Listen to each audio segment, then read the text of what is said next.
Hi, I'm Brian Elliott. Welcome to another edition of Behind the Brand. Today I'm here with best-selling author Dan Pink. Parting words for entrepreneurs at different stages. So, I'm an entrepreneur. I've got a great idea. I'm in a VC pitch, and I want them to accept my offer. Yeah. What advice do you have? Think about the other side's interests, number one. Think about the other side's interests. Try to figure out what is that other side interested in, all right? 2, try to figure out if you can solve a problem that they don't realize that they have, okay? 3, be ready to hear offers. It's a lesson from the improvisational theater.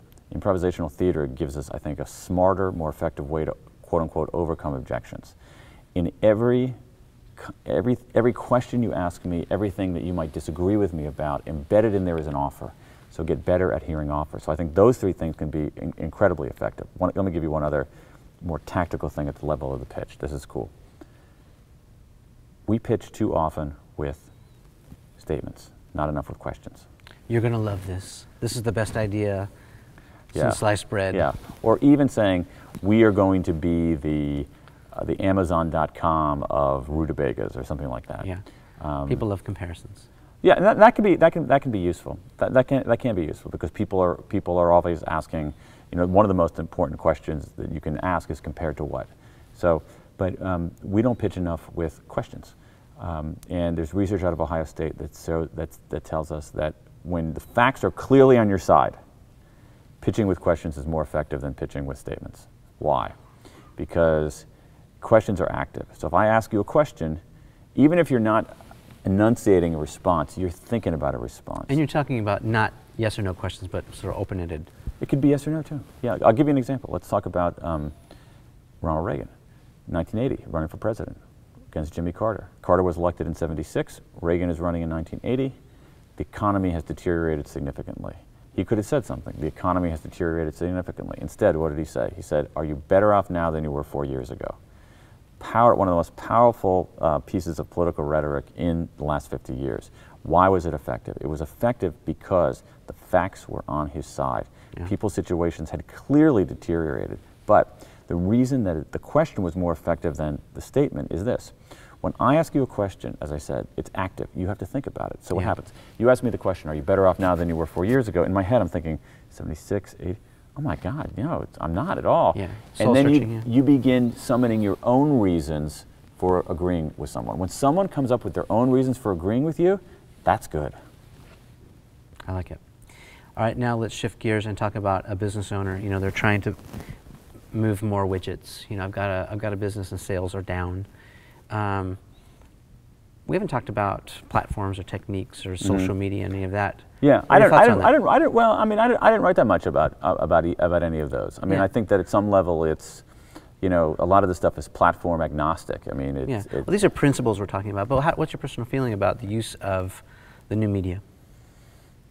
I'm all for it. I mean, I think that they give us new ways to pitch. Every email, for instance, is a pitch. Tweets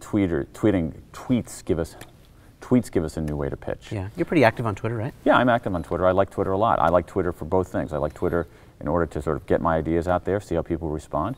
I like to listen on Twitter, see what people are talking about, see if they're saying, hey, this book is awesome, or hey, this book stinks. Yeah, it is a great listening tool. You can you imagine, you know, someone, I think it was Scott Stratton who asked me that question. Can you imagine 10 years ago if we could, you know, be the fly on the wall and listen to what our customers are saying about us and what our customers are saying about our competition? And, you know, it's an amazing tool, and people are kind of ruining it, right? As a lot of these guys are saying, because they're just blasting out, just like talking over someone else and not listening. Yeah, exactly, exactly. It's a very effective listening tool. The other thing is that there's research on what makes an effective tweet when we think about the pitches, and so it goes back again. Actually, questions are very effective forms of tweeting. Questions actually foster engagement in ways that simply declarative statements, "I had a ham sandwich for lunch," or "United Airlines stinks," is not very helpful.